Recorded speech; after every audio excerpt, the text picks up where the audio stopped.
વડોદરા શહેરની traffic police હવે ટ્રાફિકના નિયમો તોડનારા વાહન ચાલકો સામે સખ્ત કાર્યવાહી કરવા માટે એક્શન મોડમાં આવી ગઈ છે।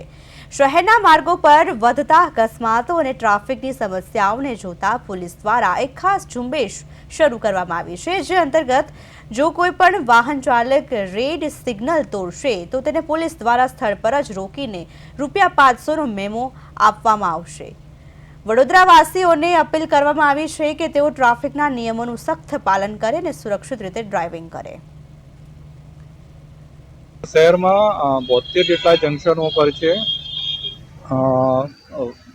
ટ્રાફિક માર્ક લગાવેલા છે કે જેમાં રેડ લાઇટ, ગ્રીન લાઇટ અને જે સિગ્નલ્સ છે લગાવેલા છે અને ઘણા રાહદારીઓ છે કે જે લોકો વ્હીકલ લઈને આવે છે અને રેડ લાઇટ હોવા છતાં એનું વાયોલેશન કરી અને રસ્તો ઓળંગવાનો પ્રયત્ન કરતા હોય છે, જેમાં એક્સિડન્ટ થવાના ભય રહેલા છે અને ટ્રાફિક સર્જાવાના બી ભય રહેલા છે। તો આ ડ્રાઈવ દરમિયાન અમે લોકો